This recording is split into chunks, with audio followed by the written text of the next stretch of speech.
Okay, hey YouTube. So this past Monday, aka yesterday, I went up to Philadelphia to see Dr. McGinn for my 1 year post-op follow-up appointment. So my vagina is now 1 year old.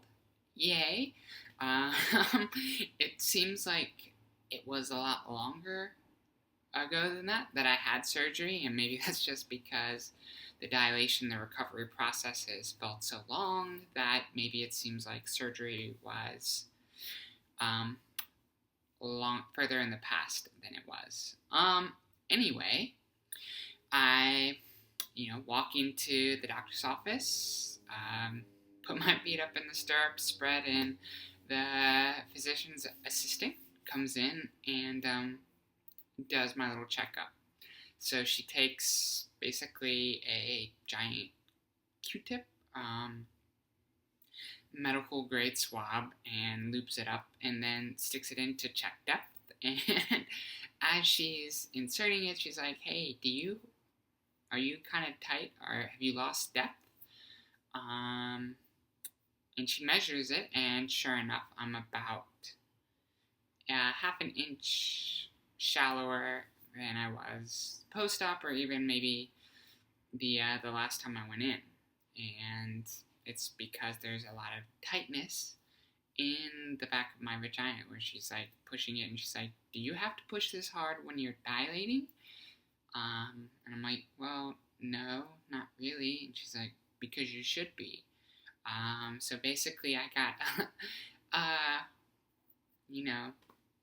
dinged for not dilating aggressively enough. And I think over the past month or two, I probably have been a little bit more lax with my compliance than usual. So after 6 months, between 6 months and a year, you're supposed to be dilating once a day, or twice a day even. And I've been dilating once a day up until more recently, maybe over the past 2 months or so. I've been kind of trying for once a day, but sometimes only getting every other day, or even skipping 2 days between sessions, and that has apparently had some not so great effect. So it was recommended that I continue to dilate on a daily basis for the next 3 to 6 months. I'm not looking forward to that. You can see my dilators are right there on my nightstand, waiting for their next use now.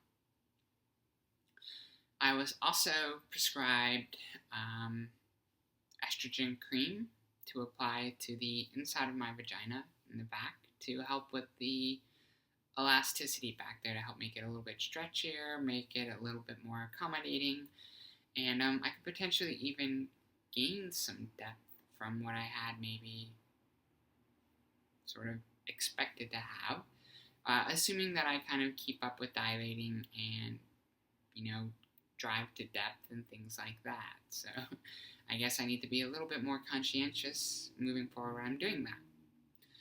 Other than that, though, everything looks great. Everything is working great.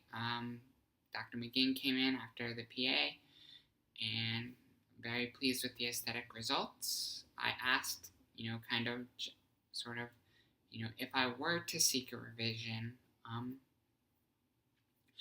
what, if anything, could I expect from that? And she basically told me more scars. That in my case, because of the results that I got, there's not really a lot she could probably get me in a revision to take care of any sort of to make it better, I guess. She said that a lot of people come in and ask kind of, well, what could you do to make it better?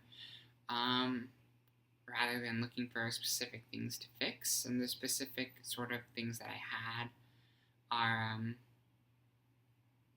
kind of not really, I guess, even addressable, because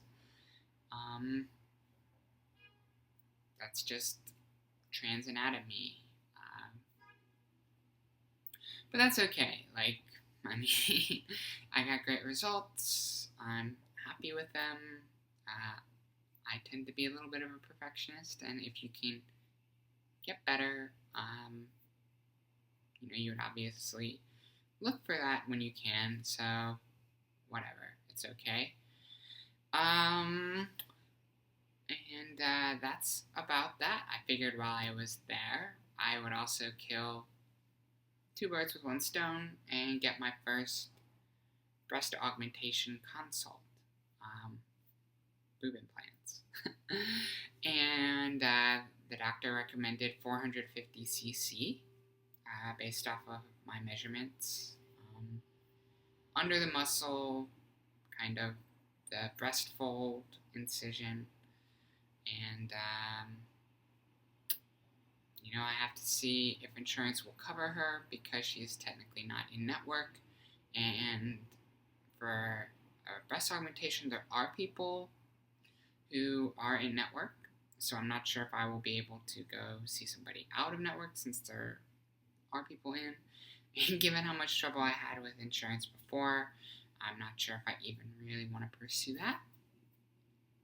But in our benefits enrollment process at work, I did elect to set aside some money tax-free to put into a sort of health spending account. And so I think I have to use that money sometime in 2015. But I can use that to apply towards my out-of-pocket max and my deductible, so that I can pay those things tax-free, which ends up saving me a few $100s or something like that. It would have been ideal to do the surgery the same year I did my SRS, so that I only have to pay the deductible and out-of-pocket max once, but I didn't do it, so can't do it now. So I just have to eat that cost, which means I'll probably look to schedule my augmentation sometime at the beginning of 2015, ideally before the summer season, because it takes a few months for them to sort of settle. But I think I would feel a lot more comfortable bikini season if I had a little bit of something up top. And I have to do it during 2015 anyway now, and so I might as well do it at the beginning of the year so that I hit my out-of-pocket max and my deductible, and the rest of my health care for the year becomes effectively free. And so that is it for my Vagina's 1-year birthday. If you have questions,